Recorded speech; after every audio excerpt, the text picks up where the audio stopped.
आज गोटे सुंदर गपटिए कहबी सुंदर गपटिए आपण मानक सुंदर गपटिए शुणेमी शुणु घसर घसर आहुरी घसर 15 घसर पानी तमे जो नसर पसर आमे से जानी। यार अर्थ होला गोटे गाँव गोटे अळुसुआ ब्राह्मण थिला। अळुसुआ ब्राह्मण थिला वेद कौन पाठ कौन किछि जानि न थाए। कुशबटू भल मंद किछि तो जानि न थाए। खाली एतिक जानि थाए झाड़ा परिस्रा गला बेले कान पैता दबाटा जानि थाए आउ किछि जानि न थाए। ता स्त्री पचारिला एटी तुम तो जीवन सारा बसिक खाऊच तुम जीवन सारा बसिक जाऊछ कौटू किछि काम दाम करून कौटू आउची कौन होउची तुम दिने पचारुच मु याठू ताठू केते मागी जाची आनिकी चलुचे तुम तो दिने कहून भल मंदर किमिति चलिया कौन करवा ये सब तो किछि कहून। सेठू ब्राह्मण कहूची आलो मत तो मु सिना व्रत मोर ये मोर मु तो किछि जानिनी कर्म कौन मंत्र कौन वेद कौन मंदिर पूजा कौन ये सब तो मु किछि जानिनी मु करबी कौन। स्त्री कहला तार तुम किछि करि परिबनी तुम सदा बेले एंदी बसी खाइबो मु कोउठ एते मागी जाची कानिमी। आज्ञा आपण माने देहकु नेबेनी जो स्वामी स्त्री रो रोजगार रे चले ताकू शास्त्र ठीक कहेनी। कर्म करिबा आमे कर्म करवानी घरे शोइबा को मन को कोठू गली पळी आसीयो कि आम पाखु स्त्री काम करके आमको मागी जाची आनिक पोषिबा आमको कर्म करिबा कर्म करिकी जाऊ जाऊ जेते बाट गला आम भाग्य जहाँ थी आम जा कौट गोटे ज्योतिष को चौधरी पाक पलि से चौधरी तुम भाग्य ना से सब मिछ आग कर्म कर चल कर्मर फल निश्चय मिल भगवान आमको निश्चय देवे।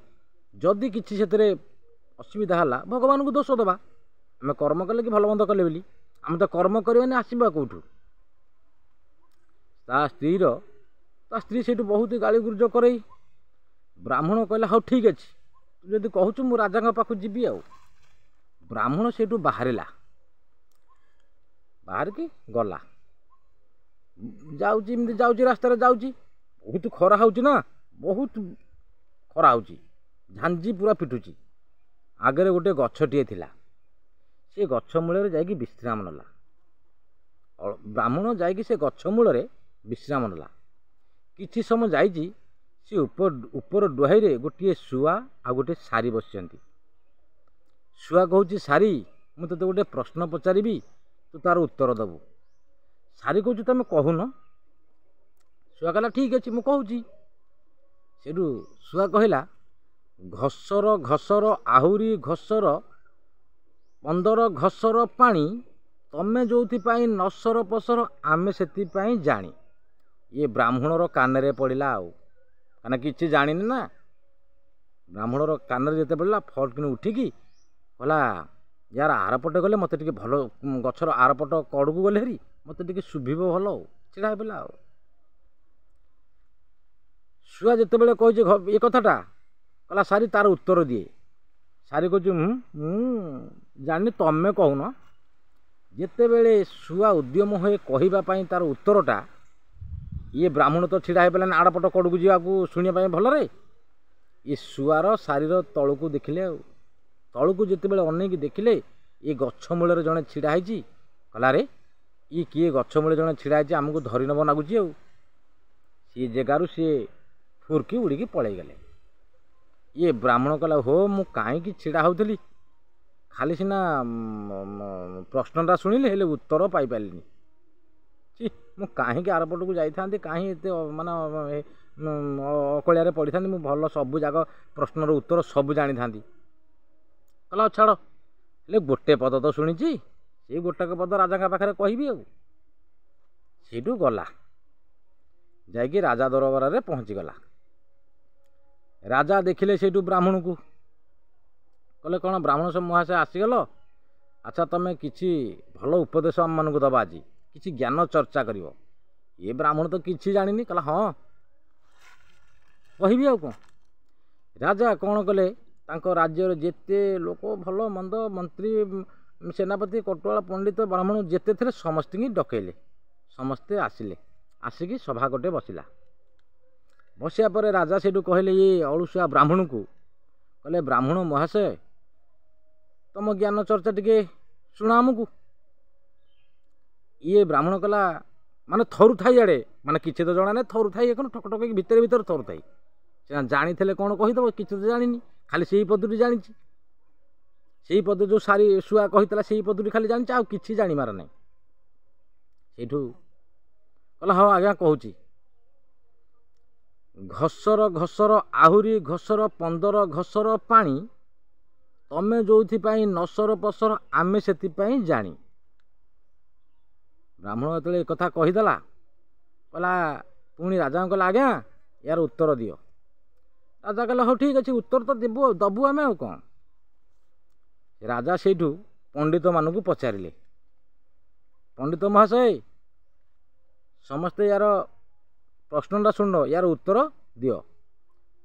पंडित मान कले किए मुंड एमती हलैला किए मुँह पोतीदेला समस्ते तो कहीं किसी कहीपर सब किए मुंड हलैला किए मुँह पोतीदेला। राजा कहला कि कथा कहूच तुम यार उत्तर ये सामान्य कथाटार उत्तर दे पारुनी केड़े केड़े कथा मानकर उत्तर देके आम जीतिकी जाइए ये सामान्य कथाटार उत्तर दे पारिबानी। सेठू राजा कहले हाँ ठीक अच्छे मंत्री महाशय तमें ब्राह्मण महाशय को नहीं अतिथि भुवन आज रख काली सकाळु मीटिंग करवा सभा बसैबा बसला पर तार उत्तर दबा आ। मंत्री महाशय सेठू ब्राह्मण महाशय को लेकिन गले मंत्री सेठू ब्राह्मण को लेकिन गला आ अतिथि भुवन नहीं रखिले भल खिया पिया के ब्राह्मण को देले। ब्राह्मण कला जहाँ हाउ एत दिन मत आज एत स्वादिष्ट खाद्य मिली जहाँ हाउ हाउ जहाँ तो मिलला खाइबापी। ये मंत्री सेनापति कटुआल भाविले ये राजा किछि देबेनी आंको मारिदेले ठीक हम आंको 3 जन भितर कथा पड़ला राजा किछि आमको देबेनी ये सचटिया राजा ना ये किछि देबेनी आंको जदि आम मारिदेबा ताहले आम तांको धन संपत्ति सब पाइबा। 3 जन भितर बस कथा हूँ आ किमिति मारिबा सी मंत्री की पचारा मंत्री मना कला कटुआल को पचारे कटुआल मना एमती सब मना कले कहले ये कम आम करें किए मारिब ना राजांकर सेवित अच्छी सेवित तो अच्छी बारिक ताके कहवा जिते बारिक जाकि खेर कर रजा को से समय कह खुर चलाऊ ना से समय कह गलार ये खुरटा दबे दब से बारिक को डकैले ये 3 जन जाक बारिक को बसैले कहले तो तू ते राज्य अधे दबू चाकरी करदेबू तू जहाँ मागू सुना रूपा सबू दबू किंतु आमर गोटे काम करू तू ना कहना आज्ञा कौन करी ना तू राजा को मारिदेबू। याड़े बारिक मनरे चिंता कला मनीष जाति बुद्धिमान हूँ बारिक सबुठु बुद्धिमान होती बारिक जाति। याड़े धन संपत्ति पर बारिकर लोभ रहा कहला हाँ आज्ञा ठीक अच्छे मु मारिदेवी आ। ब्राह्मण कौन कला राजांकर ता परदिन खेर हवा टाइम ब्राह्मण गला खेर करने ये जो घसा पत्थर सिलट भाया गोटे घसा पत्थर धरते से पत्थर खुर नहीं कि राजा पाखु गला जाइकी राजा पाखे पहुँची गला। राजा कहले कौन आसिल आसिल आसिलु हरी ना हाँ आज्ञा हाँ पानी ठोपे पकाऊ थाए से पत्थरटारे पानी ठोपे एमती पकाऊ थाए खोरटा को एमती घसु थाए एमती एमती घसु थाए एपटू पटे सेपटू पटे एपटू मटे सेपटू पटे पानी टे पकाऊ थाए एमती करूए।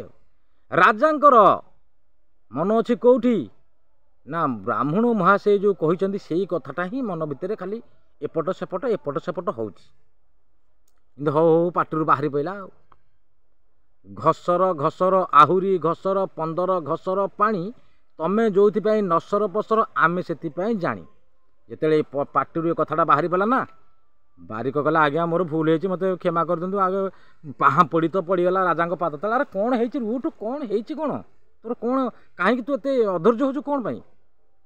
ନା ଆଜ୍ଞା ଗୋଟେ କଥା କହିବି, ମୁଁ ଆପଣଙ୍କୁ ମାରିବାକୁ ଆସିଥିଲି।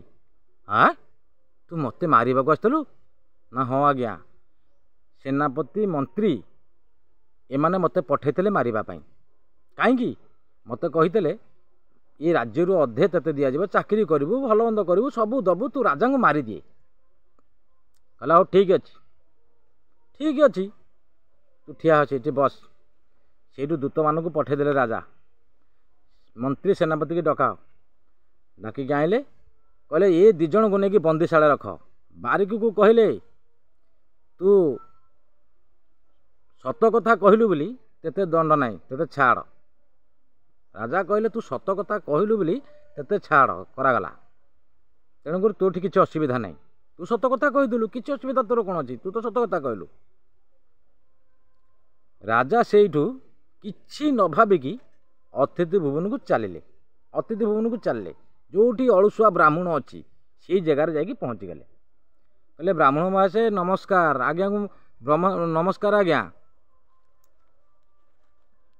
ଆପଣ ଯଦି ସେ ପ୍ରଶ୍ନଟି ନ କହିନଥାନ୍ତେ ମୁଁ ଆଜି ମରିଯାଇଥାନ୍ତି, ମୋତେ ମାରି ଦେଇଥାନ୍ତେ ଆଜି। ଆପଣଙ୍କର ପ୍ରଶ୍ନଟା ଠିକ୍ କାମରେ ଲାଗିଛି। ତେଣୁକରି ତମେ ବ୍ରାହ୍ମଣ ମହାଶୟ ଆଜିଠୁ ମୋରି ରାଜ୍ୟରେ ରହିବ, ଏଇ ମୋରି ପାଖରେ ରହିବ। ତମେ ଆଜିଠୁ ମନ୍ତ୍ରୀ ପଦ ପାଇଲ, ସବୁ ରାଜ୍ୟର ଭଲ ମନ୍ଦ କଥା ସବୁ ବୁଝିବ। ତମ ପିଲା ଝିଲା ସମସ୍ତେ ଏଇଠି ଆସିକି ରହିବେ, ତମେ ସବୁ କଥା ବୁଝିବ। ଆଉ ତମେ କୁଆଡ଼େ ଯିବାର ନାହିଁ, ତମେ ଏଇଠି ମୋରି ପାଖରେ ହିଁ ରହିବ। ତମେ ରାଜ୍ୟର ଭଲ ମନ୍ଦ କଥା ସବୁ ବୁଝିବ। କାହାକୁ କହିଲେ ରାଜା? ନା ଅଳସୁଆ ବ୍ରାହ୍ମଣକୁ। ଦେଖ କପାଳରେ ଯଦି ଥବ ମିଳିବା ପାଇଁ କେହି ଅଟକେଇ ପାରିବେନି। ସିଏ ବସୁଥିଲା ନା ନାଇଁ ବ୍ରାହ୍ମଣ, କ'ଣ କରିପାରୁଥିଲା? କିଛି କରିପାରୁନଥିଲା। ଦେଖ କର୍ମ କିଛି କଲା, ଭଗବାନ ତାଙ୍କୁ କେଉଁଠି ନେଇକି କେଉଁଠି ଜୁଟେଇଲେ, ମନ୍ତ୍ରୀ ପଦରେ ରହିଲା ରାଜାଙ୍କ ପାଖରେ। ଆଉ ଯଦି ଭିଡ଼ିଓଟି ଭଲ ଲାଗିଥିବ ଲାଇକ୍, ସେୟାର, କମେଣ୍ଟ କରିବେ। ରହିଲି, ନମସ୍କାର, ଜୟ ଜଗନ୍ନାଥ।